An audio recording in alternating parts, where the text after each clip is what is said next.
بسم اللہ الرحمن الرحیم۔ میری لائبریری وائس کی پیاری سی فیملی کو میرا سلام۔ ویڈیو شروع کرنے سے پہلے آپ سب سے التماس ہے کہ اس ویڈیو کو لائک کرنا، کمنٹ کرنا اور شیئر کرنا مت بھولیے گا، اور اگر چینل کو سبسکرائب نہیں کیا تو اسے سبسکرائب بھی کر لیجئے گا۔ تو ویورز، آئیے چلتے ہیں ناول بازی کی نیکسٹ ایپیسوڈ کی طرف۔ اندھیرا ہو چکا تھا، اس لیے کسی شناسا نے مجھے نہیں دیکھا۔ گلی کی شکل بدل گئی تھی، لیکن میرا گھر بے چراغ تھا۔ اس میں تاریکی پھیلی ہوئی تھی۔ دروازے میں تالا پڑا ہوا تھا۔ پتھر کی ایک ضرب سے تالا ٹوٹ گیا اور میں اندر داخل ہو گیا۔ ویران مکان، جہاں میرا بچپن سو رہا تھا۔ کھردری زمین پر لیٹ گیا، پورا بدن سلگ رہا تھا۔ یادیں ذہن میں کلبلا رہی تھیں، ایک ایک منظر یاد آ رہا تھا۔ کیا کوئی اتنا بے بس بھی ہو جاتا ہے؟ کیا کوئی اتنا بے سکون بھی ہو سکتا ہے؟ ایک بار دل چاہا کہ خودکشی کر لوں، لیکن خودکشی اور اس کے بعد ماں اور بہن کا تصور۔ ساری رات کروٹیں بدلتے گزر گئی۔ صبح کی روشنی دیکھ کر حیرانی ہوئی تھی۔ کسل مندی کے باعث دیر تک اسی طرح زمین پر لیٹا رہا۔ بدن بری طرح دکھ رہا تھا۔ بہرحال اٹھنا ہی تھا۔ دن کی روشنی میں مکان کے در و دیوار رو رہے تھے۔ میں انہیں دیکھتا رہا۔ ایک ایک منظر نگاہوں کے سامنے آ رہا تھا۔ یہ سب کچھ برداشت نہیں ہو سکا تو باہر نکل آیا، اور پھر جہاں تک ممکن ہو سکا لوگوں کی نگاہوں سے بچتا بچاتا گلی سے بھی باہر نکل آیا۔ دیر تک آوارہ گردی کرتا رہا، اور پھر ایک بس میں بیٹھ کر لیڈی جہانگیر کے مکان کی طرف چل پڑا۔ دروازے پر کھڑے چوکیدار نے بتایا کہ لیڈی صاحبہ چلی گئیں۔ اوہ، کتنی دیر ہوئی؟ بہت دیر ہو گئی صاحب، چوکیدار نے جواب دیا، اور مجھے تھوڑا سا تعجب ہوا۔ مسز جہانگیر اتنی دیر پہلے تو نہیں جاتی تھی، آج اتنی جلدی کیسے چلی گئی؟ بہرحال وہیں سے بس میں بیٹھ کر دفتر پہنچ گیا۔ لیڈی صاحبہ کی کار یہاں موجود تھی۔ تھوڑی دیر کے بعد لیڈی صاحبہ کے چپڑاسی نے مجھے آواز دی۔ کیا بات ہے؟ میں نے پوچھا۔ بس کچھ نہیں، لیڈی صاحبہ نے کہا ہے کہ میں تمہیں دیکھ آؤں۔ کہیں جا تو نہیں رہے؟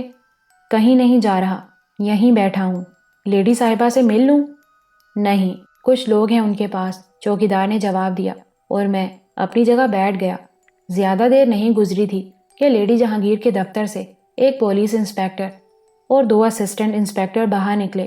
چوکیدار نے میری طرف اشارہ کیا تھا اور انسپیکٹر میری طرف بڑھ آیا۔ نہ جانے کیوں دل پر گھونسا لگا تھا۔ انسپیکٹر نے میری کلائی پکڑ لی اور سب چونک کر مجھے دیکھنے لگے۔ اسسٹنٹ انسپیکٹر نے میرے ہاتھوں میں ہتھ کڑی لگا دی تھی۔ اس کی وجہ جان سکتا ہوں انسپیکٹر صاحب؟ میں نے پوچھا۔ جان جاؤ گے، سب کچھ جان جاؤ گے، چلو، انسپیکٹر نے کہا، اور اے ایس آئی نے میرے شانے پر ہاتھ رکھ دیا۔ میں خاموشی سے دفتر سے باہر نکل آیا تھا۔ ذہن اب بھی سپاٹ تھا۔ سمجھ میں نہیں آ رہا تھا کہ یہ سب کچھ کیا ہو رہا ہے۔ ایک لمحے کے لیے ذہن پر جنون بھی سوار ہوا تھا، لیکن جذباتیت بھیانک ہوتی ہے، ابھی وہ وقت نہیں آیا۔ میں خاموشی سے تھانے پہنچ گیا۔ کیا مجھے یہ نہیں بتایا جائے گا انسپیکٹر صاحب، مجھے کیوں گرفتار کیا گیا ہے؟ میں نے راستے میں پوچھا۔ بن کیوں رہے ہو دوست؟ بن نہیں رہا انسپیکٹر صاحب، براہ کرم بتا دیں، میں نے لجاجت سے کہا۔ کل شام کو بیگم جہانگیر کے ہینڈ بیگ سے تم نے 15,000 روپے نکال لیے تھے۔ ابھی تو تمہیں یہ بھی بتانا ہے کہ وہ 15,000 روپے کہاں ہیں۔ کیا لیڈی جہانگیر نے رپورٹ درج کرائی ہے؟ میں نے سکون سے پوچھا۔ ہاں، انسپیکٹر نے جواب دیا، اور میں نے آنکھیں بند کر لیں۔ اس کے بعد میں نے کچھ پوچھنے کی ضرورت محسوس نہیں کی تھی۔ بس ایک خیال میرے ذہن میں گونج رہا تھا۔ طارق بلیک میلر ہے اور لیڈی جہانگیر کو بلیک میل کر رہا ہے۔ اس کی کل کی بے رخی سے میں نے اندازہ لگا لیا تھا کہ وہ مجھ سے مطمئن نہیں ہوا ہے، اور اس کارروائی کا محرک طارق کے علاوہ اور کون ہو سکتا تھا؟ طارق، میں نے ایک ٹھنڈی سانس لے کر سوچا۔ ٹھیک ہے طارق، وہی ہوگا جو تم چاہتے ہو۔ مجھے لاک اپ میں بند کر دیا گیا۔ یہاں چند اور لوگ بھی تھے۔ ان میں سے چند مجھے دیکھ کر مسکرائے، لیکن میں تو ہوش و حواس میں ہی نہیں تھا۔ میں لاک اپ کے ایک کونے میں جا بیٹھا۔ چند لوگوں نے مجھ سے کچھ سوالات کیے، لیکن ان کی آواز میرے کانوں میں نہیں آ رہی تھی۔ میرے ذہن میں تو بس ایک گونج تھی، صرف ایک گونج، طارق، طارق۔ دوپہر ہو گئی۔ میں اب کسی حد تک پرسکون ہو چکا تھا۔ تقریباً 2 بجے کا وقت تھا جب انسپیکٹر کسی کے ساتھ لاک اپ کے دروازے پر آیا۔ اس کے ساتھ ایک سپاہی بھی تھا۔ سپاہی نے تالا کھولا اور انسپیکٹر نے کسی کو آواز دی، یوسف، باہر نکل آؤ، اور ایک دبلا پتلا نوجوان لاک اپ کے دروازے سے باہر نکل گیا اور پھر اچانک میری نگاہ چمن پر اور چمن کی نگاہ مجھ پر پڑی۔ وہ بری طرح چونک پڑا اور بے اختیار سلاخوں کے قریب آ گیا۔ منصور، اس نے متحرانہ انداز میں مجھے آواز دی۔ میں خاموشی سے اسے دیکھ کر رہ گیا۔ انسپکٹر صاحب، یہ کس جرم میں قید ہوئے ہیں؟ جانتے ہو اسے؟ اچھی طرح جانتا ہوں، انہیں باہر نکالو، چمن نے کہا۔ 15,000 کا ہاتھ مارا ہے چمن، پورے 15,000 کا۔ کس ماں کے قسم نے رپورٹ کی ہے؟ چمن کی آواز میں غراہٹ تھی۔ لیڈی جہانگیر نے، جہاں یہ ڈرائیور کی نوکری کرتا ہے۔ اسے باہر نکال لاؤ انسپکٹر، میں کہہ رہا ہوں اسے باہر نکال لاؤ۔ میں دفتر چل کر بات کرتا ہوں، کوئی بہت قریبی آدمی معلوم ہوتا ہے۔ آ جا بھائی، استاد چمن کو کون ناراض کر سکتا ہے، انسپکٹر نے کہا، اور مجھے باہر نکال لیا گیا۔ بعد میں یوسف، انسپکٹر اور چمن دفتر پہنچ گئے۔ یوسفے کی ضمانت کے فارم پر دستخط لے لو انسپکٹر، ویسے یہ اصول کے خلاف ہے، چمن نے کہا۔ یار میں موجود نہیں تھا، بہرحال تم سے کچھ مانگ تو نہیں رہا، مگر اس کا معاملہ ٹیڑھا ہے۔ رپورٹ تحریری ہے؟ چمن نے پوچھا۔ نہیں، مگر بہت بڑی عورت ہے، جہانگیر لمیٹڈ کی مینیجنگ ڈائریکٹر، اور یہ فرم بہت بڑی ہے۔ تحریری رپورٹ کیوں نہیں دی؟ بیمار تھی، کہنے لگی پھر دے دوں گی۔ میں ASI کو شام کو اس کے گھر بھیجوں گا۔ کوئی اور گڑبڑ تو نہیں؟ کیا مطلب؟ ضمانت دینا چاہتا ہوں۔ چمن استاد، یہ معاملہ دوسرا ہے، میرا خیال ہے اسے رہنے دو، بڑی مشکل پیش آئے گی، انسپکٹر نے کہا۔ مشکل آسان بناؤ انسپکٹر، یہ دوبارہ اندر نہیں جائیں گے۔ چمن نے جیب سے چیک بک نکالی اور پھر کسی عبد الوحید کے نام سے 5,000 روپے کا چیک کاٹ دیا۔ پھر دوسرا چیک اس نے 15,000 کا لکھا تھا۔ دونوں چیک اس نے انسپکٹر کی طرف بڑھا دیے اور انسپکٹر مسکرائے۔ چلو، یوں کام بن جائے گا۔ شاکر، ایک فارم اور لا دو، اس پر دستخط کر کے نکل جاؤ چمن استاد، بڑے لوگوں کے کھیل بڑے ہی ہوتے ہیں۔ اس وقت تو میں کام چلا لوں گا، کیونکہ تحریری رپورٹ نہیں آئی۔ میں ذاتی طور پر… جو دل چاہے کرو انسپکٹر، یہ تمہارا کام ہے، اب میں چلتا ہوں، چمن نے کہا، اور پھر میری طرف دیکھ کر مسکرایا۔ آؤ پارٹنر، اور میں خاموشی سے اس کے ساتھ باہر نکل آیا۔ ایک کونے میں سرخ رنگ کی کار کھڑی تھی، چمن میرے ساتھ بیٹھ گیا۔ 2 نمبر چلو، اس نے ڈرائیور سے کہا، اور ڈرائیور نے کار آگے بڑھا دی۔ یوسف کہیں اور چلا گیا تھا۔ ایک بار پھر میں اس عمارت میں داخل ہو گیا تھا جہاں ایک دفعہ چمن کے ساتھ پہلے بھی آیا تھا، لیکن اب یہاں چند افراد نظر آ رہے تھے جو ملازم قسم کے تھے۔ چمن نے ان میں سے ایک سے کھانا تیار کرنے کے لیے کہا اور میرے ساتھ کمرے میں آ گیا۔ بیٹھو بادشاہ، کون سی شے ہے وہ، اور تمہاری کیا دشمنی ہو گئی اس سے؟ تمہیں یقین ہے چمن کہ وہ رقم میں نے نہیں اڑائی ہوگی؟ یار، یہ سوال ہی کیوں پوچھ رہے ہو؟ تمہارا کیا خیال ہے چمن بے وقوف ہے؟ شکریہ چمن، بہرحال جس نے رپورٹ درج کرائی ہے وہ بھی مجبور ہے، اسے بلیک میل کر کے یہ کام کرایا گیا ہے۔ اور بلیک میلر کون ہے؟ وہی میرے پرانے دشمن، میں نے جواب دیا۔ یار منصور، برا مت ماننا پیارے، دیکھو چمن تمہارا دوست ہے، جو کچھ اپنے پاس ہے حاضر ہے، سب کچھ لٹا دوں گا تمہارے اوپر، لیکن اتنا نہیں ہے جانے من کہ ہمیشہ تمہارے کام آتا رہے۔ آخر تم کب تک سوتے رہو گے؟ چمن، میں جاگ گیا ہوں، تابوت میں آخری کیل لگ گئی ہے، بس اب سب ٹھیک ہو جائے گا۔ سچ کہہ رہے ہو منصور؟ ہاں چمن، چمن تمہارے ساتھ ہے، جس طرح چاہو گے حاضر ہوں، کبھی پیچھے نہ پاؤ گے، ہر خطرہ مول لے لوں گا تمہارے لیے۔ مگر منصور، شرافت کی زبان کسی کی سمجھ میں نہیں آتی، تم برے انسان مت بنو، لیکن برائی کو مٹانے پر تو کمر بستہ ہو جاؤ، کچھ کرنے کے لیے باہر تو نکلو۔ تم میری مدد کرو گے چمن؟ ہاں کیوں نہیں، آزما لو۔ مجھے پستول چاہیے، مل جائے گا۔ گاڑی کی بھی ضرورت ہوگی، وہ بھی مل جائے گی۔ اور کہو، بس فی الحال یہی کافی ہے۔ یہاں اس عمارت میں فون ہے؟ ہاں موجود ہے، چمن نے کہا۔ میں تمہارا شکریہ نہیں ادا کروں گا چمن، کیونکہ یہ بیوقوف بنانے کا ایک گرہ ہوگا۔ تم میرے لیے جو کچھ کر رہے ہو، اگر زندگی رہی تو اس کا جواب دینے کی کوشش کروں گا۔ دیکھو پارٹنر، ان باتوں کو جانے دو، تم اچھی طرح جانتے ہو کہ میں تم سے کوئی لالچ نہیں رکھتا، کوئی گہرا داؤ بھی نہیں، بس تمہیں دیکھا اور دل نے تمہیں پسند کیا، ایک دوست کی حیثیت سے، اور آدمی کو دل کی بات ماننے کا چانس ہو تو پھر وہ کیوں نہ مانے، بس خلوص ہی خلوص ہے تمہارے لیے، اور خلوص کی کوئی قیمت نہیں ہوتی۔ ہاں چمن، لیکن ایک بات سے تمہیں پہلے ہی آگاہ کر دوں، میں نے تلخی سے مسکراتے ہوئے کہا۔ ضرور کرو۔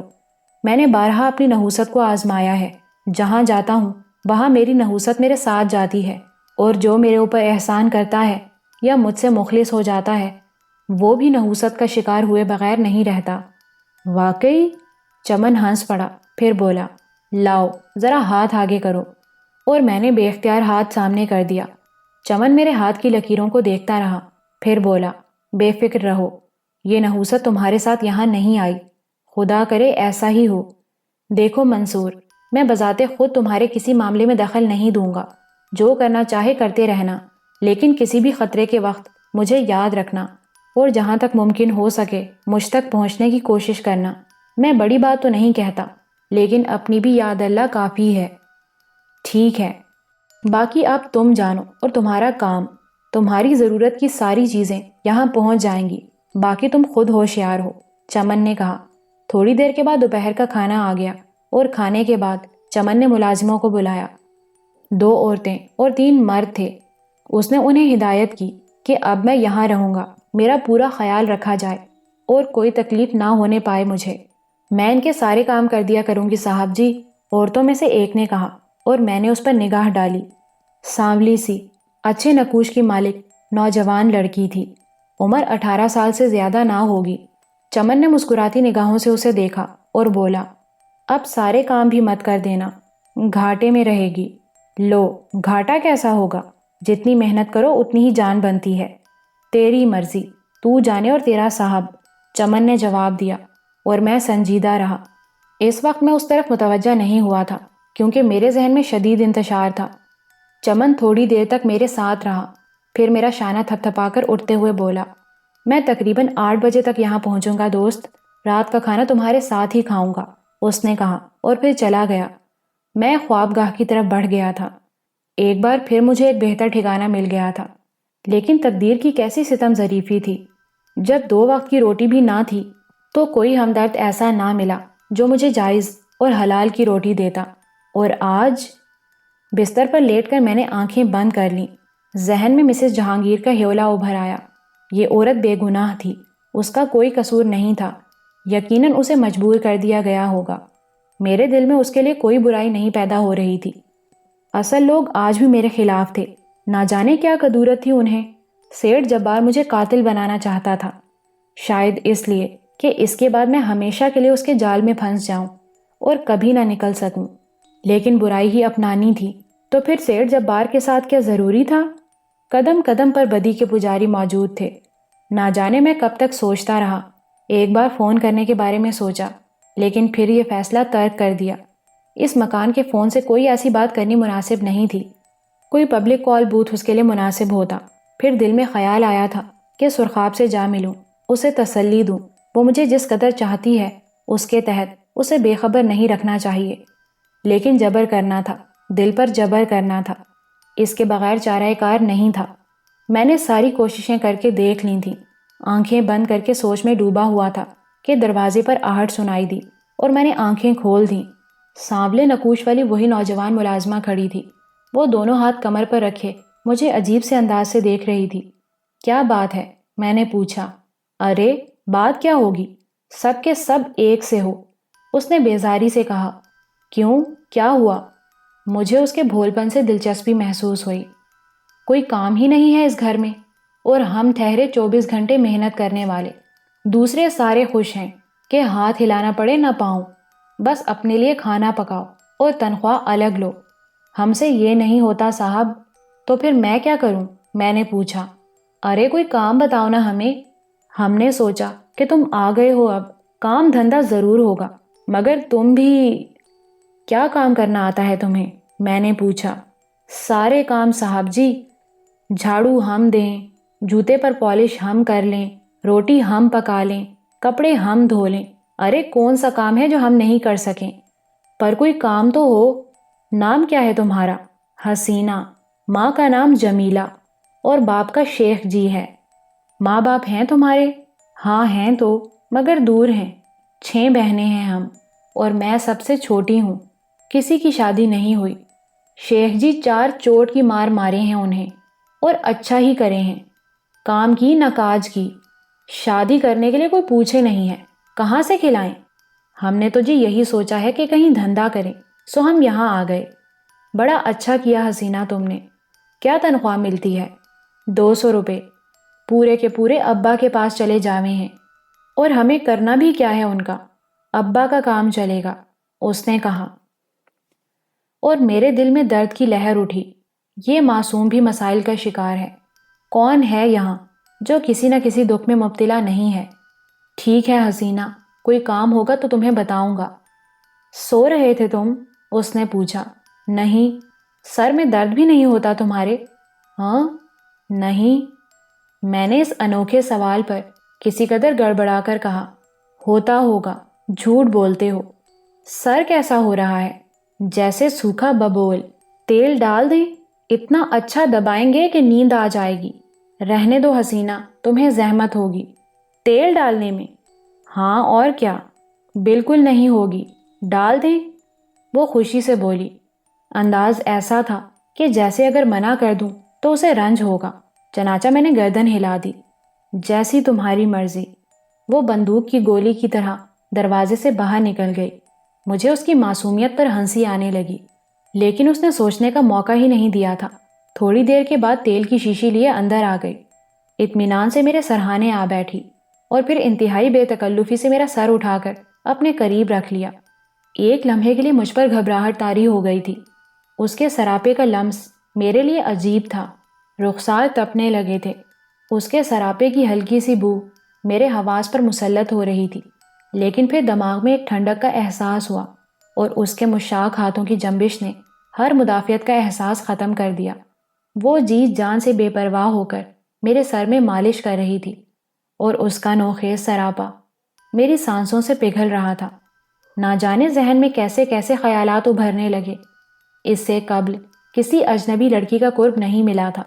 گلا خشک ہو گیا، یوں لگا جیسے بخار ہو گیا ہو، آنکھوں سے شعلے نکلنے لگے۔ اب ادھر کروٹ بدل لو۔ چند ساعت کے بعد اس کی آواز سنائی دی، اور میں نے کروٹ بدلنے کی کوشش کی۔ میری نگاہ اس کے چہرے پر پڑی تو میں ایک دم چونک پڑا۔ اس کا حال میرے جیسا نہیں تھا، وہی پرسکون چہرہ، اتنا ہی معصوم، اس پر وہی ازلی مسکراہٹ چھائی ہوئی تھی۔ میرے جذبات ایک دم ٹھنڈے پڑ گئے۔ اس کی آواز میرے کانوں میں گونجنے لگی۔ 6 بہنیں ہیں ہم، اور میں سب سے چھوٹی ہوں، کام کی نہ کاج کی، شادی کے لیے کوئی پوچھے نہیں ہے۔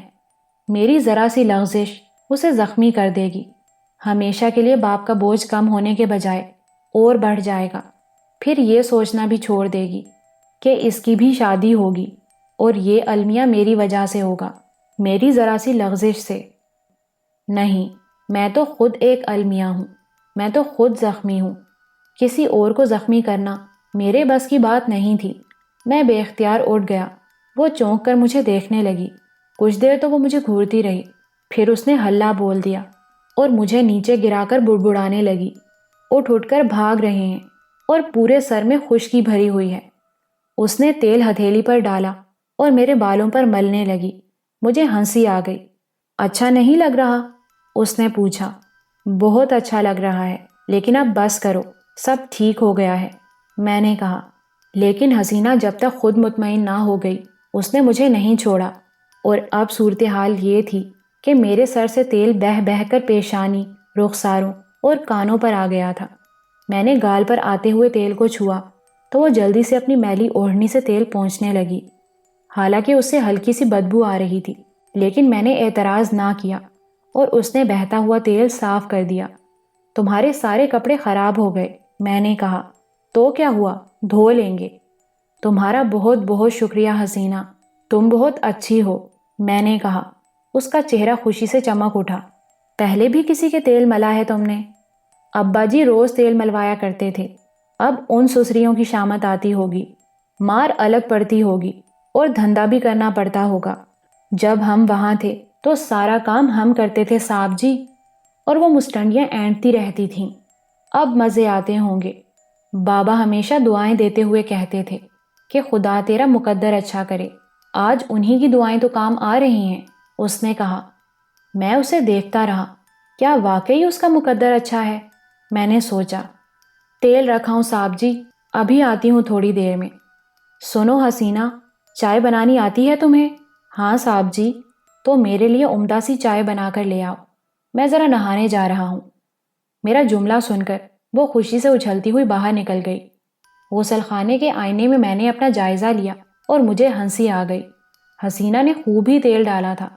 نہانے کے بعد میں نے وہی لباس پہن لیا اور باہر آ گیا۔ حسینہ ابھی تک نہیں آئی تھی، لیکن چند ہی ساعت میں کمرے میں طوفان آ گیا۔ حسینہ بڑبڑاتی ہوئی اندر آ رہی تھی۔ بس بس رہنے دے، کیا سمجھتا ہے اپنے آپ کو، جیسے مجھے کچھ آتا ہی نہیں۔ صاحب جی، صاحب جی۔ وہ چائے کی پیالی سنبھالے ہوئے اندر گھس آئی۔ پیالی سے چائے چھلک چھلک کر پلیٹ میں جمع ہو گئی تھی۔ حسینہ کے پیچھے پیچھے ایک ملازم اندر داخل ہوا۔ وہ مجھے دیکھ کر ٹھٹک گیا۔ پی کر تو دیکھیں صاحب جی، تم نے مجھ سے ہی کہا تھا نا چائے بنانے کے لیے۔ دیکھو یہ کریمو پریشان کر رہا ہے مجھے۔ میرا قصور نہیں ہے صاحب جی، یہ کسی کو کام ہی نہیں کرنے دیتی، چائے بنانی آتی نہیں ہے، نہ جانے کیا کر کے لائی ہے، ملازم نے کہا۔ ارے واہ، چائے بنانی نہیں آتی؟ ذرا دیکھو تو صاحب جی، یہ چائے نہیں تو اور کیا ہے؟ تو ہٹ پیچھے۔ رہنے دو تم، میں دیکھ لوں گا، میں نے کہا، اور ملازم رک گیا۔ تم جاؤ، میں نے اس سے کہا، اور وہ واپس چلا گیا۔ ذرا پی کر تو دیکھو صاحب جی، کیا خرابی ہے اس چائے میں؟ پتہ نہیں کیا سمجھتا ہے اپنے آپ کو، جیسے میں نے کبھی چائے نہیں بنائی۔ حسینہ بڑبڑانے لگی۔ میں نے چائے کا رنگ دیکھا اور ایک گہری سانس لی۔ دودھ ہی دودھ تھا اور اوپر پتی تیر رہی تھی۔ ایک گھونٹ لے کر دیکھا تو مزہ آ گیا۔ نمک اور شکر کی آمیزش نے چائے کو کیا خوب بنا دیا تھا۔ کیسی ہے؟ حسینہ نے مسکرا کر پوچھا۔ ٹھیک ہے، ایک گلاس پانی اور لے آؤ، میں نے کہا، اور حسینہ نے پھر چھلانگ لگا دی۔ میں نے جلدی سے چائے باتھ روم کے بیسن میں انڈیل دی، اور جب وہ آئی تو میں نے خالی پیالی ہونٹوں سے لگا لی تھی۔ بہت عمدہ چائے تھی۔ میں نے پیالی رکھ کر ہونٹ خشک کیے۔ اور پانی؟ حسینہ نے کہا۔ ارے ہاں، لاؤ، پانی بھی دو۔ اب نہیں، چائے کے بعد پانی نہیں پینا چاہیے۔ تمہیں تو کچھ معلوم ہی نہیں۔ اوہ ہاں، ٹھیک ہے، اب تم آرام کرو حسینہ، مجھے کوئی ضرورت ہوگی تو تمہیں بتا دوں گا۔ اور کوئی کام نہیں ہے صاحب جی؟ وہ مایوسی سے بولی۔ نہیں، اگر کوئی کام ہوا تو تمہیں آواز دے لوں گا۔ مجھے ہی بلانا صاحب جی، یہاں اور کوئی تمہاری مرضی کے مطابق کام نہیں کر سکے گا۔ ٹھیک ہے، میں نے جان چھڑانے کے لیے کہا، اور وہ چلی گئی۔ اس تھوڑی سی تفریح سے موڈ کسی حد تک خوشگوار ہو گیا تھا۔ بہرحال تھوڑی دیر بعد میں تیار ہو کر باہر نکل آیا۔ پبلک کال بوتھ کی تلاش میں کافی دور تک جانا پڑا تھا، اور پھر ایک جگہ بوتھ نظر آ گیا۔ ایک میڈیکل سٹور کے سامنے تھا۔ میں نے ریسیور اٹھا کر نمبر ڈائل کیے۔ چند ہی ساعت کے بعد سرخاب کی آواز سنائی دی تھی، اور اس آواز میں گھبراہٹ نمایاں تھی۔ ہیلو، کون صاحب بول رہے ہیں؟ سرخاب، میں منصور ہوں۔ اوہ منصور بھیا، آپ کہاں ہیں؟ آپ؟ سرخاب کی آواز سسکیوں میں بدل گئی۔ مجھے یقین ہے سرخاب، تم اس طرح رو کر میرے حوصلے پست نہیں کرو گی، مگر آپ ہیں کہاں؟ ایک محفوظ جگہ پر ہوں، میرے لیے فکر مند مت ہونا۔ جو کچھ میں نے سنا ہے، کیا وہ ٹھیک ہے؟ کیا سنا ہے تم نے؟ آپ گرفتار ہو گئے۔ ہاں، اور رہا بھی ہو گیا۔ رہا ہو گئے؟ مگر اب کہاں ہیں؟ بہت جلد تمہیں اس بارے میں بتاؤں گا۔ پروفیسر کہاں ہیں؟ ابھی تک نہیں آئے۔ کوئی اطلاع؟ کوئی بھی نہیں، میں بہت پریشان ہوں۔ رات کو ایک خاتون بھی آئی تھی۔ رات کو؟ کون تھیں؟ آپ کی فرم کی ڈائریکٹر مسز جہانگیر، آپ کے بارے میں پوچھ رہی تھی۔ بہت پریشان دکھائی دے رہی تھی بیچاری۔ کافی دیر تک بیٹھی آپ کا انتظار کرتی رہیں، اور یہ کہہ کر چلی گئیں کہ صبح آپ کو دفتر نہ آنے دیا جائے، آپ کے لیے سخت خطرہ ہے۔ میرے لاکھ پوچھنے پر بھی انہوں نے اس خطرے کے بارے میں کچھ نہیں بتایا، اور جبھی سے میں پریشان ہوں۔ راشدہ بھی دن میں آئی تھی، اور آپ کی گرفتاری کی خبر اسی نے دی۔ وہ آپ کے لیے بہت روئی ہے بھیا، لیکن مجھے بتائیں میں کیا کروں؟ ڈیڈی بھی موجود نہیں ہیں، میں سخت پریشان ہوں۔ میں رہا ہو چکا ہوں سرخاب، کیا میرے اوپر ایک احسان کر سکتی ہو؟ کیسی باتیں کر رہے ہیں منصور بھیا؟ اب میرے لیے پریشان نہ ہو۔ دیکھو سرخاب، تم اس بات سے انکار نہیں کر سکتی کہ میں نے پروفیسر سے تعاون کیا ہے۔ میری روح کے زخموں سے بھی تم ناواقف ہو۔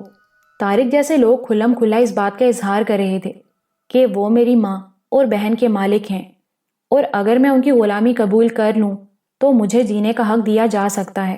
بہت سی باتیں ہیں سرخاب جو تفصیل سے تمہیں بتانی ہیں، فون پر نہیں بتا سکتا۔ یوں سمجھ لو کہ مجھ پر شرط عائد کی گئی کہ میں ایک شخص کو قتل کر دوں۔ ظاہر ہے سرخاب میں قاتل نہیں بننا چاہتا تھا، اس لیے مجھے گرفتار کروایا گیا۔ کیا اب بھی میں صبر کروں؟ کس نے گرفتار کرایا بھیا؟ میرے دیرینہ دشمنوں نے، لیکن میں نے سنا ہے، بلکہ مجھے راشدہ نے بتایا ہے کہ آپ پر 15,000 روپے کی چوری کا الزام آپ کی فرم کی مالکہ نے لگایا ہے۔ ہاں، اس بے بس عورت کو تختہ مشق بنایا گیا ہے، ورنہ وہ رات کو تم سے ملنے کیوں آتی؟ پر اب بھیا مجبوری ہے سرخاب، یقین کرو بالکل مجبور ہوں۔ طریقہ کار بدلے بغیر کام نہیں بنے گا۔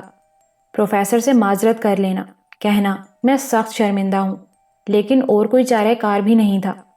اور اب سرخاب، میری آواز میں غراہٹ پیدا ہو گئی تھی۔ چند لمحے میں کچھ نہ بول سکا۔ سرخاب بھی خاموش رہی تھی۔ اب سرخاب، حالات بدلنے پڑیں گے۔ عملی کارروائی میں آئے بغیر کوئی چارہ کار نہیں ہے۔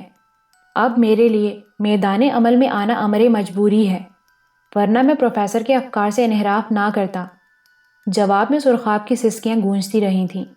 رو مت سرخاب، میری بہن، مجھے تمہاری دعاؤں کی ضرورت ہے۔ برے راستے پر نہیں جا رہا ہوں، بلکہ برائی کے سدباب کے لیے قدم اٹھا رہا ہوں۔ تم دعا کرو سرخاب۔ سوچو فریدہ کا کیا حال ہوا ہوگا۔ میری بوڑھی ماں کے آنسو روتے روتے خشک ہو چکے ہوں گے۔ ان کے لیے میری ہمت بندھاؤ۔ تم میری زندگی میں بہت بڑا مقام رکھتی ہو۔ بھیا وعدہ کرو کہ اگر زمین تم پر تنگ ہو جائے تو تم اس گھر کو اپنی پناہ بناؤ گے۔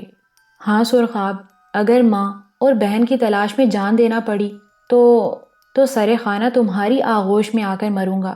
وعدہ۔ اب فون بند کر رہا ہوں، تم سے رابطہ رکھوں گا۔ خدا حافظ۔ میں نے اس کی بات سنے بغیر فون بند کر دیا۔ میں اس کی سسکیاں برداشت نہیں کر پا رہا تھا۔ میں اپنی رہائش گاہ پر واپس آ گیا تھا۔ رات کو تقریباً 8 بجے چمن پہنچ گیا۔ ایک عمدہ لباس پہنے ہوئے تھا اور بے حد اسمارٹ نظر آ رہا تھا۔ وہ مسکراتا ہوا میرے قریب آ کر بیٹھ گیا۔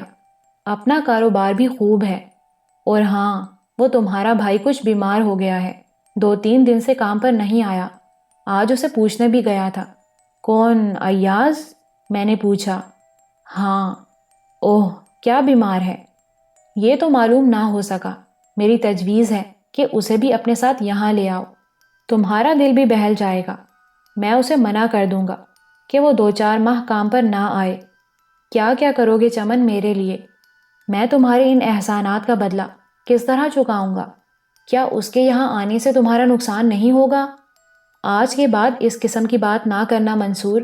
ہاں سمجھ لو، میں بھی سیٹھ جبار کا زوال چاہتا ہوں۔ یہ تمہارا ہی نہیں، میرا بھی مشن ہے، اور اس کار خیر کے لیے میں اپنی آخری پونجی بھی داؤ پر لگانے کے لیے تیار ہوں۔ چمن، میں حیران رہ گیا۔ اس سے زیادہ تمہیں اور کچھ نہیں بتا سکوں گا منصور۔ مجھے امید ہے کہ تم مجھ سے تعاون کرو گے، چمن نے کہا، اور اپنی جیب سے ایک پستول اور کارتوس کے کچھ بنڈل نکال کر میز پر ڈال دیے۔ میں اس شخص کو بغور دیکھ رہا تھا۔ چمن میری نگاہوں میں بے حد پراسرار ہو گیا تھا۔ باہر کار کھڑی ہے، سپورٹس کار ہے، بالکل فرسٹ کلاس کنڈیشن میں۔ اگر کبھی اس کی نگاہوں میں آ جائے تو بلا تعمل ضائع کر دینا، دوسری فراہم کر دی جائے گی۔ یہ اس کی چابی ہے۔ شکریہ چمن۔ بس اب کھانے کے لیے کہہ دو تاکہ کھانا کھا کر میں جاؤں، اور ہاں یہ کچھ رقم بھی رکھ لو۔ یہ تو کوئی مسئلہ ہی نہیں ہے، جب پارٹنرشپ میں کام ٹھہرا تو پھر یہ باتیں کوئی حیثیت نہیں رکھتی۔ میں اب اس بارے میں کچھ نہیں کہوں گا، ٹھیک ہے؟ مجھے اس کی بھی ضرورت ہے۔ میں نے نوٹ لے کر جیب میں رکھ لیے۔ اور ہاں، اگر تم اجازت دو تو میں آج ہی ایاز کو یہاں لے آؤں؟ ضرور لے آؤ، میری طرف سے پوری اجازت ہے، چمن نے جواب دیا۔ میں نے حسینہ کو بلا کر کھانا لگانے کے لیے کہا، اور چمن اس کے جانے کے بعد ہنس پڑا۔ اس نے تمہارے سارے کام کرنے کی کوشش تو نہیں کی؟ مظلوم لڑکی ہے چمن، حالات کی ستائی ہوئی۔ کیا تم اس کے بارے میں نہیں جانتے؟ کوئی خاص بات ہے کیا؟ بس ایک ملازم اسے یہاں لے آیا تھا۔ ظاہر ہے مجھے اس کے بارے میں جاننے کی ضرورت نہیں پیش آئی، اور میں نے مختصراً حسینہ کے بارے میں اسے تفصیل بتا دی۔ چمن نے گہری سانس لی اور بولا، یہ دنیا ہی سالی دکھوں کا گھر ہے، کوئی صاف دل نہیں ہے، ہر چہرہ ایک دکھ چھپائے ہوئے ہے، کس کس کو دیکھو گے؟ بعض اوقات تو دل چاہتا ہے منصور کہ اس پوری دنیا کو بدل دیا جائے۔ کوئی سرمایہ دار ہے تو ہمیں اس کی دولت مندی سے کوئی پرخاش نہیں ہے، لیکن دولت کے ڈھیر پر بیٹھ کر دوسرے کو حقارت سے دیکھنا اور ان کی زندگی تلخ کر دینا کہاں کا انصاف ہے؟ ان لوگوں کے خلاف تو جہاد کیا جائے، بڑا نیک کام ہوگا۔ کھانا لگ گیا ہے صاحب جی، حسینہ نے آ کر اطلاع دی اور ہم کھانے کے لیے اٹھ گئے۔ کھانا کھانے کے بعد چمن اٹھ گیا۔ اچھا بھائی، اب ہمیں اجازت، اور ہاں، میں زیادہ یہاں نہیں آیا کروں گا، البتہ روزانہ 9:30 بجے فون پر ہی صحیح بات ضرور ہونی چاہیے تاکہ ایک دوسرے کی خیریت معلوم ہوتی رہے۔ اوکے، خدا حافظ۔ چمن چلا گیا۔ میں خاموشی سے اسے جاتے دیکھتا رہا اور پھر میں اس کی گفتگو کے بارے میں سوچنے لگا، کاش مجھے ان میں سے ایک بھی انسان اس وقت مل جاتا جب میں سیٹھ جبار کے چنگل میں نہیں پھنسا تھا۔ اندر آ کر میں نے لباس تبدیل کیا، آئینے میں خود کو دیکھا۔ حلیے میں تھوڑی سی تبدیلی ہو جائے تو اچھا ہے، کل دن میں اس کے لیے بندوبست کروں گا۔ پستول میں نے احتیاط سے رکھ لیا اور اس کے بعد کار کی چابی لے کر باہر نکل آیا۔ باہر سیاہ رنگ کی سپورٹس کار کھڑی تھی اور اس کے بارے میں چمن نے کہا تھا کہ اگر کسی کی نگاہوں میں آ جائے تو اسے ضائع کر دیا جائے۔ میں نے کار سٹارٹ کی اور باہر نکل آیا۔ 9:45 بجے تھے، سڑکیں پر رونق تھیں۔ تھوڑی دیر میں ادھر ادھر چکر لگاتا رہا، پھر تقریباً 10:30 بجے میں نے مسز جہانگیر کی کوٹھی کا رخ کیا۔ مسز جہانگیر کی کوٹھی شہر کے ایک پرسکون علاقے میں تھی۔ پورا علاقہ سنسان پڑا تھا۔ کار میں نے عمارت سے کافی دور روک دی اور پھر اسے لاک کر کے پیدل کوٹھی کی طرف چل پڑا۔ اس وقت گیٹ سے جانے کا سوال ہی نہیں پیدا ہوتا تھا۔ میں نے اطمینان سے 4 دیواری پھلانگی اور اندر داخل ہو گیا۔ عمارت کے بہت سے حصے روشن تھے۔ چونکہ یہ عمارت میرے لیے اجنبی نہیں تھی، اس لیے میں اطمینان سے مسز جہانگیر کی خوابگاہ کی طرف بڑھ گیا۔ خوابگاہ کا دروازہ کھلا ہوا تھا۔ میں اس کے قریب پہنچ گیا۔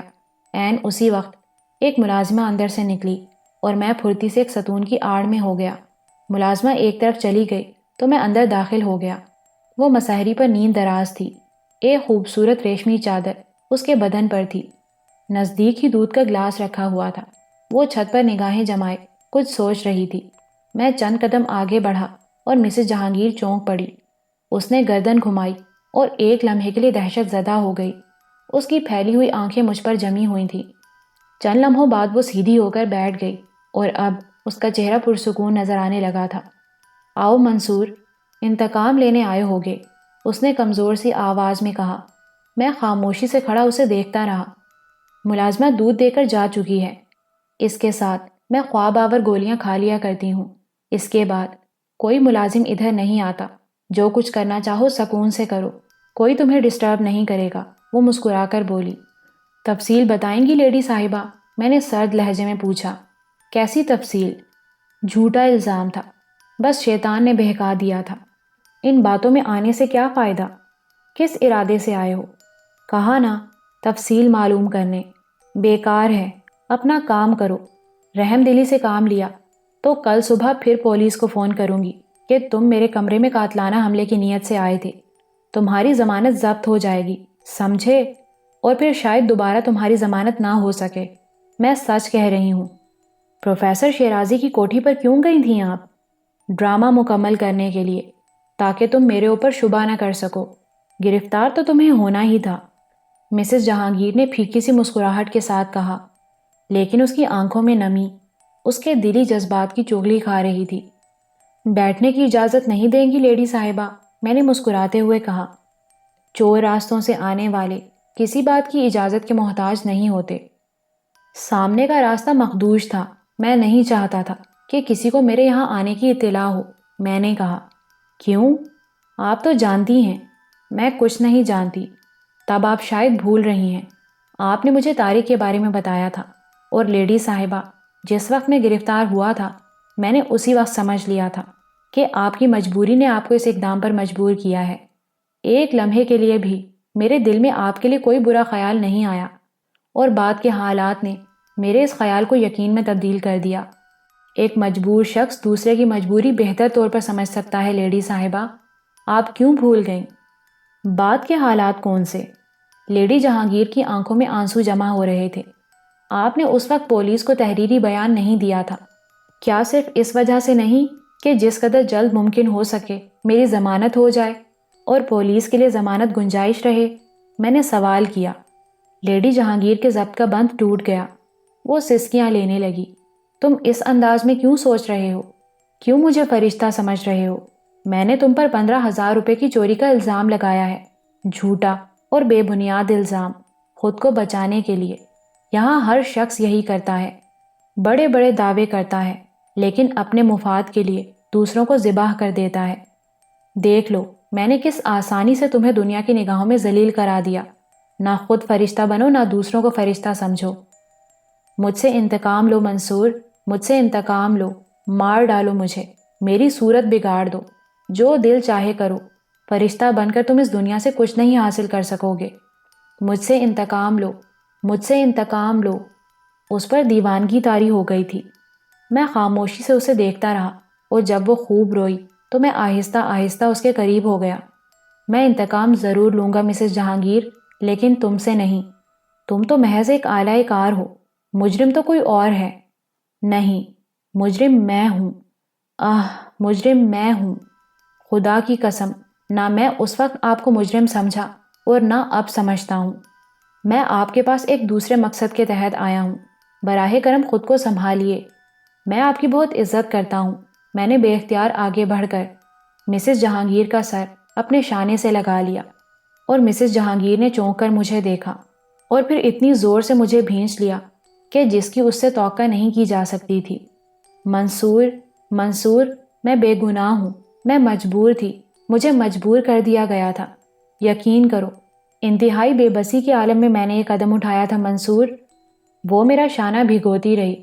میں اسے تسلیاں دے رہا تھا اور جب اس کے دل کی بھڑاس نکل گئی تو وہ آہستہ سے علیحدہ ہو گئی، مجھے دیکھتی رہی، پھر درد بھرے لہجے میں بولی، تم اتنے نیک نیت کیوں ہو منصور؟ کیوں نہیں اینٹ کا جواب پتھر سے دیتے؟ تم تو مضبوط ہو، نوجوان ہو۔ میری فطرت برائیاں نہیں قبول کرتی لیڈی صاحبہ، آپ یقین کریں، زندگی مجھ پر اجیرن کر دی گئی ہے اور اب اس کے سوا کوئی چارہ نہیں کہ میں ان لوگوں کے خلاف میدان عمل میں اتر آؤں، اور اس کٹھن راستے میں مجھے آپ کے سہارے کی ضرورت ہے۔ منصور، کیا تم اب بھی مجھ پر بھروسہ کرو گے؟ وہ بولی، کیوں نہیں؟ ابھی آپ کے اندر کی انسانیت مری نہیں ہے۔ میرے پاس کافی دولت، جائیداد اور بہت بڑا کاروبار ہے، اسے داؤ پر لگا دو، سب کچھ لٹا دو، مگر ان لوگوں کو صفائی ہستی سے مٹا دو۔ خدا کی قسم، جو کچھ کہہ رہی ہوں پورے ہوش و حواس میں ہی کہہ رہی ہوں۔ لازماً مجھے مالی امداد کی ضرورت بھی پڑے گی۔ میں بہت کچھ کرنا چاہتا ہوں، صرف سیٹھ جبار ہی نہیں، اس جیسے دوسرے لوگوں کے خلاف بھی مہم شروع کروں گا۔ میں ایک تحریک شروع کروں گا ایسے لوگوں کے خلاف۔ لیکن اب میں ایک ذاتی بات پوچھنا چاہتا ہوں۔ مجھے امید ہے آپ مجھ سے کچھ چھپائیں گی نہیں۔ طارق کے پاس آپ کی ایسی کون سی کمزوری تھی جس نے آپ کو اس حد تک مجبور کر دیا تھا؟ ایک تحریر، تصویروں کا ایک پیکٹ اور ایک کیسٹ جس پر میری آواز ٹیپ کر لی گئی ہے۔ آپ کو اس کی رہائش گاہ معلوم ہے؟ وہ بے حد چالاک آدمی ہے، کسی ایک جگہ نہیں رہتا، کئی ٹھکانے ہیں اس کے۔ میں تمہیں 2 پتے دے سکتی ہوں۔ میں ایک فون نمبر دہراتا ہوں، آپ بتائیے یہ کہاں کا ہے؟ میں نے کہا اور وہ فون نمبر دہرا دیا جو مجھے طارق نے بتایا تھا۔ ہاں، یہ ایک فلیٹ کا نمبر ہے، کوئن اسکوائر کا فلیٹ نمبر 18۔ اس کے علاوہ اسٹریٹ پیلس کے علاقے میں بنگلہ نمبر 9 بھی اس کی ملکیت میں ہے۔ بس مجھے یہ 2 پتے معلوم ہیں۔ ٹھیک ہے، اگر میں ان 2 پتوں پر اسے نہ پا سکا تو پھر آپ کو ایک اور تکلیف دوں گا۔ تم بلا تکلف ہر بات مجھ سے کہہ سکتے ہو، میں دل و جان سے تمہاری مدد کروں گی۔ آپ اسے اپنے پاس بلا کر مجھے اطلاع دیں، بس اتنا سا کام ہے آپ کے ذمے۔ کہاں؟ تم کہاں ہوگے؟ میں غالباً کل تک اپنے ٹھکانے سے مطلع کر دوں گا۔ ٹھیک ہے، میں تیار ہوں، مجھے اجازت دیں۔ بیٹھو منصور، اگر جلدی نہ ہو تو چائے پی کر جاؤ، میں ابھی بنا کر لاتی ہوں۔ یقین کریں، بالکل طلب نہیں ہے۔ پروفیسر شیرازی سے تمہارا کیا رشتہ ہے؟ صرف شرافت کا رشتہ ہے۔ میں نے انتہائی نامساعد حالات میں ان کے ہاں پناہ لی تھی اور وہ میرے لیے اپنا سب کچھ قربان کرنے کو تیار ہو گئے۔ بڑی مدد ملی ہے مجھے اس گھر سے، لیکن ان حالات میں نے وہ جگہ بھی چھوڑ دی ہے۔ آپ سرخاب کے پاس گئی تھی؟ ہاں، مسز جہانگیر نے گردن جھکا لی۔ طارق نے مجھ سے کہا کہ میں تمہیں گرفتار کرا دوں۔ میں اس سے تو کچھ نہ کہہ سکی، لیکن اس خیال سے گئی تھی کہ تم دوبارہ میرے پاس نہ آؤ اور پولیس کے ہاتھ نہ لگ سکو، لیکن تم نہ مل سکے۔ طارق سے ایک چونک ہو گئی۔ انسپیکٹر کو سیٹھ جبار کا حوالہ نہ مل سکا، ورنہ وہ میری ضمانت منظور نہ کرتا۔ بہرحال اب مجھے آپ کے تعاون اور دعاؤں کی ضرورت ہے۔ اب مجھے اجازت دیجیے، خدا حافظ۔ میں جس راستے سے گیا تھا اسی راستے سے واپس آ گیا۔ اب میرا دوسرا کام ایاز سے ملاقات تھا۔ ایاز قابل بھروسہ اور جان نثار نوجوان تھا، میں اس سے بھی کام لے سکتا تھا۔ ویسے انسپیکٹر کی چالاکی مجھے پسند آئی تھی۔ اس نے ایک خطرہ مول لے کر دوسرا بڑا خطرہ ٹالا تھا اور بلا شبہ چمن سے اپنے تعلقات نبھائے تھے۔ ایاز کے مکان سے تھوڑے فاصلے پر کار روک کر میں اس کے مکان پر پہنچ گیا۔ کافی دیر تک دستک دینے کے بعد ایاز نے دروازہ کھولا۔ وہ ایک چادر لپیٹے ہوئے تھا اور اس وقت بھی اسے بخار تھا، لیکن مجھے پہچان کر کھیل اٹھا۔ ارے منصور بھیا، آؤ، خیریت اس وقت؟ چمن نے مجھے بتایا تھا کہ تم بیمار ہو۔ ارے ہاں، سالہ ملیریا ہو گیا تھا۔ آؤ اندر آ جاؤ، ایاز نے پیچھے ہٹ کر کہا اور میں اندر داخل ہو گیا۔ اب تم کیسے ہو؟ بس بخار ہے، اور انسان تنہا ہو تو بیماری شیر ہو جاتی ہے۔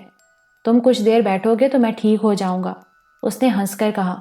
میں تمہیں اپنے ساتھ لے جانے کے لیے آیا ہوں ایاز، میں نے کہا۔ چلو تیار ہوں، کوئی کام ہے؟ ہاں، بس اپنے کپڑے وغیرہ جمع کر لو، جو چیزیں لے جانا چاہتے ہو وہ ساتھ لے لو۔ اوہ، کہیں باہر جانے کا پروگرام ہے؟ نہیں، لیکن تم میری رہائش گاہ پر اب میرے ساتھ ہی رہو گے۔ میں نے وہ سب کچھ شروع کر دیا ہے ایاز، جو تم اور دوسرے بہت سے لوگ چاہتے تھے، یعنی اپنے دشمنوں کے خلاف اعلان جنگ۔ اور اب ہم دونوں میں سے ایک کا وجود رہے گا، صرف ایک کا، میں نے کہا، اور ایاز خوشی سے اچھل پڑا۔ یہ بات ہے تو ایاز بھی تمہارے ساتھ ہی جان دے گا بھیا، ایسی تیسی ان سالوں کی۔ ایاز کو نہیں جانتے ابھی، بس ابھی تیار ہوتا ہوں۔ بس کسی وقت استاد کو بتا دینا کہ میں تمہارے ساتھ ہوں، تمہاری بات نہیں ٹالے گا۔ ایاز نے چادر اتار کر پھینک دی اور جلدی جلدی اپنا سامان سمیٹنے لگا۔ میرے ہونٹوں پر مسکراہٹ پھیل گئی تھی۔ ایاز کو لے کر میں تقریباً 12 بجے اپنی رہائش گاہ پر واپس پہنچا۔ ایاز نے اس عمارت کو دلچسپ نگاہوں سے دیکھا۔ یقیناً اسے اس کے بارے میں کچھ نہیں معلوم تھا۔ میں نے بھی فوری طور پر اسے کچھ بتانا ضروری نہیں سمجھا تھا، کیونکہ رات بہت زیادہ ہو چکی تھی اور ایاز بیمار بھی تھا۔ اس لیے پہلے میں نے اس کے آرام کا بندوبست کیا۔ اپنے ہی بیڈ روم میں نے اس کا بستر بھی لگایا تھا۔ ملازم سو چکے تھے، اس لیے اس وقت انہیں تکلیف دینا مناسب نہیں سمجھا۔ ایاز کو میں نے آرام سے لٹا دیا۔ کوئی دوا وغیرہ پی تم نے؟ استاد چمن نے فقیرو کو بھیجا تھا اور فقیرو مجھے ڈاکٹر کے پاس لے گیا تھا۔ ایک انجیکشن تو ڈاکٹر نے ضرور لگایا تھا، لیکن منصور بھیا، دوا پینے کی اپنے کو کبھی عادت نہیں رہی، اور پھر کچھ دن آرام کرنے کو بھی جی چاہ رہا تھا۔ بس یہ بیماری ہی ایسی دوست ہے جو کچھ روز آرام کرنے کا موقع دے دیتی ہے، ورنہ اپنی ڈیوٹی تو سال کے 365 روز کی ہے، کوئی چھٹی نہیں ہوتی۔ یوں بھی تو تمہاری چھٹی ہی رہتی ہے، کون سا حل چلانا پڑتا ہے، میں نے مسکراتے ہوئے کہا۔ ہائے، کن خوش نصیبوں کی بات کر رہے ہو بھیا، جو دن بھر حل چلاتے ہیں اور رات بھر سکون سے سوتے ہیں۔ ان سے زیادہ خوش نصیب انسان تو روئے زمین پر کوئی اور نہیں۔ کتنا سکون ہے، کتنا سکون ہے ان کی زندگی میں، اور یہاں دن رات لوگوں کی بددعائیں لیتے ہیں۔ سکون کہاں سے ملے؟ لوگ نہ جانے کتنی محنت سے روپیہ کماتے ہیں، نہ جانے ان کی کون کون سی ضرورتیں ہوتی ہیں جنہیں ہم پامال کر دیتے ہیں۔ یقین کرو بھیا، رات کو ضمیر کی چیخیں برداشت سے باہر ہو جاتی ہیں، اکثر ساری رات جاگتے گزر جاتی ہے۔ بس یہی بیماری کے چند روز ہوتے ہیں جو سکون سے گزر جاتے ہیں، انہیں بھی دوا پلا کر غارت کرنا کہاں کی عقل مندی ہے۔ جیب تراشی کیوں کرتے ہو ایاز؟ میں نے تعجب سے پوچھا۔ میں خود نہیں بتا سکتا بھیا کہ میں جیب تراشی کیوں کرتا ہوں، بس یوں سمجھ لو کہ اس کے علاوہ اور کچھ نہیں کر سکتا، اور اگر کرنا بھی چاہوں تو شاید نہ کر سکوں۔ استاد چمن کہاں چھوڑے گا؟ اس کے بعد ساری زندگی جیل ہی میں گزرے گی، ایاز نے جواب دیا۔ تم نے کبھی چمن سے اس کا تذکرہ نہیں کیا؟ اب زندگی اتنی بری بھی نہیں لگتی مجھے، ایاز نے مسکراتے ہوئے کہا، اور میرے ہونٹوں پر بھی مسکراہٹ پھیل گئی۔ بہرحال ایاز، میں چاہتا ہوں کہ اب تم یہاں کچھ روز میرے ساتھ گزارو۔ میں اپنی مہم کا آغاز کر چکا ہوں اور اس وقت تم تنہا رازدار ہو جس سے میں دل کی ہر بات کر سکتا ہوں۔ لیکن کیا تم دل سے میرے لیے کام کرنا پسند کرو گے ایاز؟ یہ بھی پوچھنے کی بات ہے بھیا، کیا تمہاری نظر میں ایاز قابل اعتبار نہیں ہے؟ بات اعتبار کی نہیں، اگر اعتبار نہ ہوتا تو میں تمہیں اپنے ساتھ ساتھی کی حیثیت سے کیوں منتخب کرتا؟ لیکن تمہیں یہ بات ذہن میں رکھنی چاہیے کہ میں جو کھیل شروع کر رہا ہوں اس میں ہر قدم موت کی جانب ہوگا۔ تمہارے ہاتھوں کوئی قتل بھی ہو سکتا ہے۔ میں یہ ساری باتیں تمہیں اس لیے پہلے سے بتا رہا ہوں کہ تم سوچ سمجھ کر فیصلہ کر سکو۔ اگر تم انکار کر دو گے تو مجھے کوئی صدمہ نہ ہوگا۔ یہ سب کچھ مجھے بھی پسند نہیں ہے ایاز، لیکن دل کی آگ بجھائی نہیں بجھتی۔ میں اپنی ماں اور بہن کو نہیں بھول سکتا۔ بولو ایاز، خدا کو گواہ کر کے مجھے سچی بات بتاؤ۔ اگر تم سچی بات ہی سننا چاہتے ہو تو سنو کہ تمہاری بہن میری بہن ہے، تمہاری امی میری امی ہے۔ میں تمہارے مشن میں برابر کا شریک ہوں۔ میں بھی ان لوگوں سے انتقام لینا چاہتا ہوں جنہوں نے منصور اور ایاز کی عزت پر ہاتھ ڈالا ہے، اور اس کی وجہ یہ ہے بھیا کہ میں نے دنیا میں ماں اور بہن نہیں دیکھی۔ میں نے تو کچھ بھی نہیں دیکھا۔ نہ جانے کیوں زندگی گزارتا ہوں، نہ جانے کس کے لیے زندہ ہوں۔ اب میرے سامنے زندگی کا کوئی مقصد تو ہوگا۔ اگر انسان کی زندگی میں کوئی مقصد ہو تو خود اس کی اپنی نگاہوں میں اس کی وقت بڑھ جاتی ہے۔ یہ احساس مجھے آج ہوا ہے۔ میں اب استاد چمن سے بھی لڑ جاؤں گا، کسی کی نہیں مانوں گا۔ ایاز کی آنکھوں سے آنسو بہنے لگے۔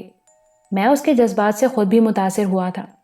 تقدیر کی بات ہے ایاز، ایک وقت ایسا تھا جب میری پھٹی ہوئی آنکھیں، سہما ہوا دل چاروں طرف کسی ہمدرد، کسی سہارا دینے والے کی تلاش میں تھا، اور ایک بھی انسان نہیں مل سکا تھا اس زمین پر۔ اگر اس وقت مجھے ایک شیرازی، ایک ایاز، ایک چمن یا ایک لیڈی جہانگیر مل جاتی تو میں اس زمین پر سر اٹھا کر چلنے والوں میں سے ایک ہوتا۔ میں اپنے وطن کی زمین کے سینے پر گناہ کا بوجھ نہ ہوتا، لیکن تقدیر یاور نہ تھی۔ کوئی نہیں ملا، اور جو ملا اس نے شرافت ہی چھین لی، وہ ارادے چھین لیے جو سینے میں مچل رہے تھے۔ ماں اور بہن چھین لیں، داغ ہی داغ بھر دیے پورے وجود میں، اور اب ہر داغ سلگ رہا ہے، ہر زخم لہو دے رہا ہے۔ اگر آج بھی میری ماں اور بہن مجھے واپس کر دی جائیں تو میں اپنے ماضی کی طرف لوٹ جاؤں گا۔ مجھے برا آدمی بننے کا شوق نہیں ہے۔ میں چاہتا ہوں لوگ مجھے ایک اچھے انسان کی حیثیت سے جانیں، لیکن اب یہ سوچ صرف ہونٹوں پر ایک کربناک ہنسی بن جاتی ہے۔ میں اور مجھ سے متعلق ہر شخص مایوس ہو چکا ہے۔ کوئی دعوے سے یہ نہیں کہہ سکتا کہ وہ مجھے میری کھوئی ہوئی جنت لوٹا دے گا۔ تقدیر مجھے برا دیکھنا چاہتی ہے ایاز، تو میں کیا کروں؟ میں ان دونوں کے بغیر قبر میں بھی نہیں جا سکتا۔ شاید میں قبر میں بھی سکون نہ پا سکوں گا۔ ایک بار پھر سوچ لو ایاز، میں تمہاری زندگی میں… منصور بھیا، جو کچھ میں نے کہا، کیا تمہیں اس میں خلوص اور ارادے کی پختگی نظر نہیں آئی؟ یہ فیصلہ میں نے بہت سوچ سمجھ کر کیا ہے، اور جب تک رگوں میں خون کا ایک قطرہ بھی باقی ہے میں انشاءاللہ ثابت قدم رہوں گا۔ تو عظیم ہے ایاز، میرا قابل اعتماد دوست، میرا دست راست۔ میں نے ایاز کے بازو پر ہاتھ رکھ کر کہا، اور دوسرے ہاتھ سے اس کی آنکھیں پوچھ دیں۔ ایاز مسکرانے لگا تھا۔ میں نے چمن سے بھی تیرے لیے بات کر لی ہے، اس نے خوشی سے تجھے میرے ساتھ کام کرنے کی اجازت دے دی ہے، میں نے اسے بتایا۔ اوہ، یہ تو اور بھی اچھا ہوا، اس سے بگاڑنے کی ضرورت نہیں پیش آئے گی۔ بگاڑنے کی بات کر رہے ہو ایاز؟ چمن نے میری بہت مدد کی ہے، یہ عمارت بھی اسی نے دی ہے مجھے۔ ایاز کے چہرے پر حیرت کے نقوش نظر آنے لگے، پھر اس نے کہا، کچھ بھی کہو منصور بھیا، تمہاری شخصیت میں ایک انوکھی کشش ہے۔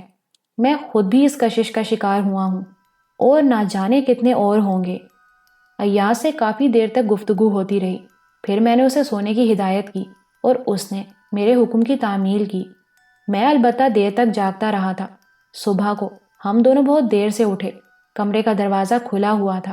اتفاق سے میری نگاہ اس طرف اٹھ گئی۔ میں نے حسینہ کا چہرہ دیکھا۔ مجھے جاگتا دیکھ کر وہ اندر آ گئی۔ وہ بے اختیار ہنس رہی تھی، منہ میں کپڑا ٹھونس رہی تھی، لیکن ہنسی رکنے کا نام ہی نہیں لے رہی تھی۔ کیا ہو گیا تجھے؟ میں نے پوچھا، اور حسینہ ہنس ہنس کر دوہری ہو گئی۔ اس کی آنکھوں سے آنسو بہہ رہے تھے۔ ضرور تو پاگل ہو گئی ہے حسینہ، جو دیکھے گا پاگل ہو جائے گا، حسینہ نے ہنستے ہوئے کہا۔ رات کو تم اکیلے سوئے تھے تو پھر؟ رمزو کی بیوی کے ہاں لڑکا ہوا تھا، مگر وہ اتنا سا تھا، بالکل اتنا سا، اور تمہارا لڑکا راتوں رات جوان ہو گیا۔ وہ پھر ہنس پڑی، لیکن میں نے اس ہنسی میں اس کا ساتھ نہیں دیا۔ بری بات ہے حسینہ، تم لڑکی ہو، ایسی بیہودہ باتیں تمہیں نہیں کرنی چاہیے، لوگ تمہیں اچھی لڑکی نہیں سمجھیں گے، جبکہ تم اچھی لڑکی ہو، میں نے سرد لہجے میں کہا۔ حسینہ کی ہنسی رک گئی، اس نے جھیمپی جھیمپی نگاہوں سے ہم دونوں کو دیکھا اور بولی، کیا بہت بری بات کہی ہے میں نے؟ ہاں، ٹھیک ہے، اب ایسی بات نہیں کروں گی، اگر میرے منہ سے کوئی بری بات نکل جائے تو مجھے ٹوک دیا کرو، اس نے سنجیدگی سے کہا۔ بالکل ٹھیک ہے، یہ میرا دوست ایاز ہے، اب ہمارے ساتھ ہی رہا کرے گا، اور ایاز یہ حسینہ ہے، بہت ہی اچھی لڑکی ہے، بس ذرا ہنسوڑ ہے۔ ہاں حسینہ، ناشتے کا کیا ہوا؟ تیار ہے، میں کئی بار آ چکی ہوں، لگواؤں؟ ہاں بھائی، بڑی بھوک لگی ہے، جلدی کرو، میں نے کہا۔ تم دونوں جلدی سے منہ ہاتھ دھو کر پہنچو، ناشتہ تیار ملے گا، حسینہ نے کہا، اور جلدی سے باہر چلی گئی۔ میں نے ایاز کو مختصراً اس کے بارے میں بتایا، اور پھر ہم ناشتے کی میز پر پہنچ گئے۔ ہم دونوں ناشتہ کرنے لگے۔ ایاز کچھ سوچنے لگا تھا، پھر وہ بولا، اب کیا پروگرام ہے منصور بھیا؟ طارق، میرا سب سے پہلا شکار وہی ہوگا۔ اس کی باتوں سے اندازہ ہوتا ہے کہ اسے میری ماں اور بہن کے بارے میں ضرور معلوم ہے۔ میں آج اسے مجبور کروں گا کہ وہ ان کے بارے میں بتائے۔ کیا تم اسے آسانی سے تلاش کر سکتے ہو؟ ہاں، مجھے اس کے 2 ٹھکانے معلوم ہیں۔ مجھے کیا کرنا ہوگا؟ بس میرے معاون رہو گے، لیکن میرا خیال ہے مجھ سے کچھ فاصلے پر رہو تو بہتر ہے، تمہیں کسی کی نگاہ میں نہیں آنا چاہیے۔ دور رہ کر تم ان لوگوں کی نگرانی کرو جو میری لسٹ میں ہوں، ان کے سامنے آئے بغیر میرے لیے کام کرو۔ ویری گڈ، میں تیار ہوں، تم دیکھنا کیا ہنر دکھاتا ہوں، ایاز نے خوش ہو کر کہا۔ شام کو تقریباً 7 بجے ہم دونوں اس عمارت سے نکل آئے۔ چمن نے میرے لیے جو سہولتیں فراہم کی تھیں ان کے لیے میں تہہ دل سے اس کا شکر گزار تھا۔ جو لباس میں نے پہن رکھا تھا اور جس طرح کی کار میں سواری کر رہا تھا، اس کی وجہ سے کسی کو شبہ نہیں ہو سکتا تھا کہ میں وہی معمولی سا انسان ہوں جو چند روز قبل ایک فارم میں ڈرائیوری کرتا تھا۔ چمن نے میرا حلیہ ہی بدل دیا تھا۔ سڑکیں روشن ہو گئی تھیں، دکانیں جگمگا رہی تھیں، چاروں طرف زندگی رواں دواں تھی۔ موٹریں، بسیں، ٹانگیں اور رکشے ادھر ادھر آ جا رہے تھے۔ ان سڑکوں پر کسی بھی طور چلتے ہوئے میری آنکھوں کی پیاس بڑھنے لگتی تھی۔ یہ منتظر آنکھیں کسی معجزے کی طالب تھیں۔ کاش کسی رکشے میں یا بس کی کسی کھڑکی میں مجھے میری ماں کی صورت نظر آ جائے، میں اس کا تعاقب کروں اور پھر ماں کو پالوں، وہ مجھے بتائے کہ فریدہ مجھ سے ملنے کے لیے بے چین ہے۔ وہ دن رات دعائیں کرتی ہے کہ اس کا بھائی اسے مل جائے، اور آج خدا نے اس کی دعا پوری کر دی ہے۔ لیکن پھر وہ نقوش مٹ جاتے، رکشے میں کوئی اور ہی صورت نظر آتی، بس میں کوئی نہ ہوتا، اور میرے وجود میں تھکن اتر آتی، ایک شدید تھکن۔ آج بھی یہی کیفیت تھی، سڑکیں طے ہو رہی تھیں، ذہن خیالات میں الجھا ہوا تھا، اور آنکھیں ہر گزرتی ہوئی صورت کو تک رہی تھیں۔ کار گویا خود چل رہی تھی، موڑ کاٹتے وقت بریک لگاتے ہوئے صرف ایزا کی مستعدی کار فرما تھی۔ دیر تک میرا ذہن غیر حاضر رہا، پھر ایاز کی آواز نے طلسم توڑا، بہت خاموش ہو منصور بھیا؟ ہاں ایاز، وقت گزاری کر رہا ہوں، ذرا رات ہو جانے دو۔ کیا خیال ہے کسی ہوٹل میں بیٹھا جائے؟ اپنے اور میرے تعلق کو دنیا کی نگاہوں سے چھپانا چاہتے ہو تو ایسی جگہوں میں میرے ساتھ زیادہ نظر نہ آؤ جہاں عام لوگ ہمیں دیکھ سکتے ہیں، ایاز نے کہا، اور میں نے ہونٹ بھینچ کر گردن ہلا دی۔ یہ درست ہے ایاز، ایک اور بات بھی ہے بھیا، ہم دونوں جب بھی باہر نکلیں کیوں نہ اپنا حلیہ تھوڑا سا بدل لیا کریں۔ Make up? میں نے پوچھا۔ خیر باقاعدہ میک اپ تو نہ مجھے آتا ہے اور نہ ہی تمہیں آتا ہوگا، لیکن چند ایسی موٹی موٹی چیزیں جو آسانی سے حلیے میں تھوڑی سی تبدیلی کر دیں، جیسے اینک اور مونچھیں وغیرہ۔ آج کل تو یہ سامان عام مل جاتا ہے، جب اس لائن میں نکل آئے ہیں تو یہ بہروپیہ پن بھی کرنا ہی پڑے گا۔ آؤ یہ سامان خریدیں، میں نے کہا، اور کار ایک بازار کی طرف موڑ دی۔ بے شمار دکانوں پر گھوم پھر کر ہم نے بہت سی چیزیں خریدیں، تھوڑی سی رقم میں نے ایاز کی جیب میں بھی ڈال دی۔ تاکہ وہ بھی اپنی پسند کی کوئی چیز خریدنا چاہے تو خرید لے۔ ایاز کے ہونٹوں پر مسکراہٹ پھیل گئی۔ یہ سارے بازار اپنے بینک ہیں منصور بھیا، ایسے بینک جن کے لیے چیک کی ضرورت بھی نہیں ہوتی۔ ہیں نہیں تھے کہو ایاز، اب تم ان بینکوں سے رقم نہیں وصول کرو گے؟ بالکل نہیں کروں گا، میں تو صرف بات کر رہا تھا، ایاز نے کان پکڑتے ہوئے کہا، اور پھر ہم دونوں واپس چل پڑے۔ وقت اب بھی زیادہ نہیں ہوا تھا۔ دیر تک ہم سڑکوں پر بلا مقصد گھومتے رہے۔ ایاز بہت خوش تھا، اور پھر رات کو تقریباً 10 بجے میں نے ایاز سے کہا کہ اب کام کرنے کا وقت ہو گیا ہے، چنانچہ پہلے میں کوئن اسکوائر کا رخ کروں گا۔ کوئن اسکوائر فلیٹوں کی بستی میں تھا۔ سڑک کے دونوں سمت مختلف کمپنیوں کے فلیٹ بنے ہوئے تھے، انہی میں سے ایک کوئن اسکوائر بھی تھا۔ ایک دوسرے پروجیکٹ کے پاس کار کھڑی کر کے ہم دونوں نیچے اتر گئے۔ دکانیں کھلی ہوئی تھیں، یہاں کئی سنیک بار تھے اور اچھی خاصی چہل پہل نظر آ رہی تھی، چنانچہ ہم ٹہلتے ہوئے آگے بڑھ گئے۔ کوئن اسکوائر ہمارے سامنے تھا۔ تھوڑی دیر بعد ہم اس کے عقب میں تھے۔ احاطے کی دیوار کے پاس چوکیدار ضرور ہوگا، میں اندر چلتا ہوں، میرے چند منٹ کے بعد تم فلیٹ نمبر 18 میں آؤ گے۔ میں اندر کی طرف چل پڑا اور سیڑھیاں طے کرتا ہوا اوپری منزل پر پہنچ گیا۔ فلیٹ نمبر 18 پہلی منزل پر ہی تھا۔ 18 نمبر کے سامنے رک کر میں نے بیل بجائی اور اندر آواز گونجنے لگی، لیکن دروازہ نہیں کھلا۔ کئی بار گھنٹی بجائی لیکن کوئی جواب نہیں ملا تھا۔ گیلری کے دوسرے سرے پر ایاز نظر آ رہا تھا۔ اسی وقت فلیٹ کے سامنے والے دروازے سے ایک درمیانی عمر کی عورت باہر آئی اور مجھے دیکھ کر ٹھٹک گئی۔ یہ فلیٹ تو کئی دن سے بند ہے، یہاں جو صاحب رہتے تھے اپنا سامان لے کر چلے گئے ہیں، عورت نے کہا۔ اچھا، میں نے مایوسی سے گردن ہلائی اور واپس چل دیا۔ سیڑھیوں پر ایاز مل گیا تھا۔ نیچے اترتے ہوئے اس نے صورتحال پوچھی اور میں نے بڑھیا کی اطلاع دہرا دی۔ ایاز خاموشی سے سیڑھیاں طے کرتا رہا۔ پھر اب ایک جگہ اور ہے ایاز، اگر وہ وہاں بھی نہ ملا تو پھر ہمیں مزید انتظار کرنا پڑے گا۔ ویسے اگر میرا خیال غلط نہیں ہے تو طارق نے یہ فلیٹ میری وجہ سے چھوڑا ہے۔ لیکن کیوں؟ اس نے مجھے اپنا فون نمبر بتایا تھا اور یہ فون اسی فلیٹ میں ہے۔ فون سے کسی جگہ کا پتہ بآسانی چلایا جا سکتا ہے۔ اسے خیال ہوگا کہ میں کہیں یہاں نہ پہنچ جاؤں۔ اب غالباً وہ اسٹریٹ پیلس میں ہوگا۔ تھوڑی دیر بعد کار اسٹریٹ پیلس میں داخل ہو گئی۔ بنگلہ نمبر 9 نظر آ گیا تھا اور اسے دیکھ کر ایاز نے گہری سانس لی تھی۔ شہنشاہوں کی سی زندگی گزار رہا ہے، کیا خوبصورت عمارت ہے۔ میں نے ایک جگہ کار روک دی۔ تمہیں ڈرائیونگ آتی ہے ایاز؟ نہیں، سکھا دوں گا، ضروری ہے۔ ذرا سی دیر میں سیکھ جاؤں گا، اسکوٹر تو چلا لیتا ہوں۔ بس ٹھیک ہے، تم یہیں رکو، میں اندر جاتا ہوں۔ اکیلے؟ ہاں اکیلا۔ ویسے اگر تم چاہو تو کار یہاں چھوڑ کر اس بنگلے کی عقبی چار دیواری سے اندر آ جاؤ، کوئی گڑبڑ ہو تو سنبھال لینا۔ ویسے اس کا امکان نہیں ہے، میں نے کہا اور ایاز نے گردن ہلا دی۔ میں بنگلے کی طرف چل پڑا۔ اس کے سامنے سے گزرتے ہوئے میں نے دروازے پر دیکھا، چوکیدار موجود نہیں تھا۔ ایک لمحے تک میں سوچتا رہا اور اچانک ہی میرے ذہن میں ایک اور خیال آیا، کیوں نہ اس وقت حکمت عملی سے کام لیا جائے، یعنی میں باقاعدہ طارق سے ملاقات کروں اور اپنی بے بسی کا رونا روتے ہوئے اس سے کہوں کہ میں سیٹھ جبار کے لیے کام کرنے پر رضامند ہوں اور اس کے بعد حالات کا جائزہ لے کر کام کروں۔ اس طرح خطرات کم ہو جائیں گے۔ اندر ممکن ہے زیادہ افراد ہوں، اور اگر ایسا ہوا تو عقل مندی سے کام لے کر باہر آیا جا سکتا ہے۔ صرف اتنی سی بات رہ جاتی تھی کہ طارق مجھ سے سوال کرے گا اس بنگلے کے پتے کے بارے میں، تو کوئی بھی نام لے دوں گا، کہہ دوں گا میں نے سیٹھ جبار کے ہاں فون کر کے معلوم کیا تھا۔ اس پروگرام سے مطمئن ہو کر میں نے کال بیل کا بٹن تلاش کیا اور اس پر انگلی رکھ دی۔ 2-3 بار بیل بجانے کے بعد مجھے برآمدے میں ایک دروازہ کھلتا نظر آیا۔ ایک لڑکی سیاہ رنگ کی میکسی پہنے ہوئے باہر نکلی۔ خاصی دلکش لڑکی تھی۔ وہ اچک اچک کر پھاٹک کے دوسری سمت جھانکنے لگی اور میں زیلی کھڑکی کھول کر اندر داخل ہو گیا۔ لڑکی رک گئی تھی۔ میں ٹھٹکا تو اس نے مجھے نزدیک آنے کا اشارہ کیا۔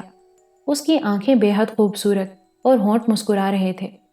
جی فرمائیے، اس نے پوچھا، اور مجھے وہ آواز یاد آ گئی جو میں نے طارق کے فلیٹ میں فون پر سنی تھی۔ طارق صاحب سے ملنا چاہتا ہوں، میں نے کہا۔ اس وقت تو آپ صرف مجھ سے مل سکتے ہیں کیونکہ طارق صاحب گھر میں موجود نہیں ہیں، لڑکی نے مسکراتے ہوئے جواب دیا۔ جلدی آنے کا امکان ہے؟ میں نے پوچھا۔ مجھ سے ملنا پسند نہیں کریں گے؟